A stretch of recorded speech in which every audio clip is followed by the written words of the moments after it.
Hi నమస్తే అండి. శ్రావణ మాసంలో రెండో శుక్రవారం ఇవాళ సగ్గుబియ్యంతో పాయసం చేయాలని అమ్మవారికి పెట్టుకున్నానండి. పొయ్యి కొంచెం పసుపు పూసి కొంచెం బొట్టు పెట్టానండి. బొట్టు పెట్టి దాన్ని పొయ్యేలకిచ్చి కళాయి పెట్టానండి. దాంట్లో 2 గ్లాసులు నీళ్లు పోసి ఒక చిన్న గ్లాసుడు సగ్గుబియ్యం అయితే నానబెట్టి పెట్టుకున్నాను. 2 గ్లాసుల నీళ్లు బాగా మరగనిచ్చినాక దాంట్లో మనం కడిగి పెట్టుకున్న సగ్గుబియ్యం అయితే వేయాలి. వేసినాక బాగా గరిటె తీసుకొని బాగా కలపాలండి. ఎందుకంటే అంటుకోకుండా ఉంటాయని అట్లా కలుపుకోవాలి. ఎసురైతే తక్కువగానే పోసాను, ఎందుకంటే మనం పాలు పోస్తాము, అందులో నానబెట్టిన సగ్గుబియ్యం కాబట్టి తొందరగా ఉడుకుతాయి. దాన్ని ఆడబెట్టుకొని పక్కన కళాయి పెట్టి దాంట్లో కొంచెం నెయ్యి వేయాలండి. నెయ్యి అయితే వేసాను. నేను గాజు గ్లాసులో పోసి పెట్టుకున్నాను, కరిగించిన నెయ్యి అండి. అందుకే గాజు దాంట్లో పోసింది. దీంట్లో మనకు వండుకోవటానికి బాగుంటుందని అట్లా పెట్టాను.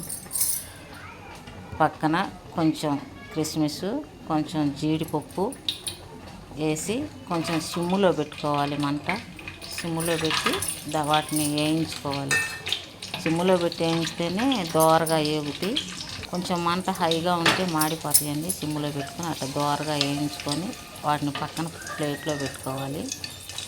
ఆ కరిగించిన నెయ్యి తీసి మనం మళ్ళీ ఆ పరమాన్నంలో పోసుకుంటే అంటుకోకుండా ఉంటుంది ఒకదానికొకటి. దాంట్లోనే పాలు పోసాను. ఒక 400 గ్రాముల పాలు అనేవి సరిపోతాయి పాయసానికి. ఒక కుంది బెల్లం కొట్టి దాంట్లో వేస్తున్నాను. ఎందుకంటే కుంది అంటే 1/2 కిలో అంత ఉంటుంది, సరిపోద్ది. దాంట్లో కొంచెం తీసాను, పక్కన పెట్టాను. బెల్లం కాబట్టి స్వీట్ ఎక్కువైనా ఏం కాదు. గల్లుప్పు కొంచెం వేస్తున్నానండి. గల్లుప్పు ఎందుకంటే నేను పక్కన పెట్టుకుంటాను, ఎప్పుడైనా ప్రసాదం చేసుకోవడానికి నేను పక్కన పెట్టుకుంటాను. మనం వాడుకునేదైతే వేయను. పక్కన పెట్టిన ఉప్పే కొంచెం వేసాను. బాగా ఉడికింది చూడండి, కలర్ కూడా వచ్చేసింది, బాగా అయ్యింది. ఇప్పుడు మనం దాంట్లో కిస్మిస్, జీడిపప్పు, 2 యాలుక్కాయలు కొట్టి దాంట్లో వేయాలి. వేసి గంటతో మళ్ళీ కలదిప్పుకోవాలి.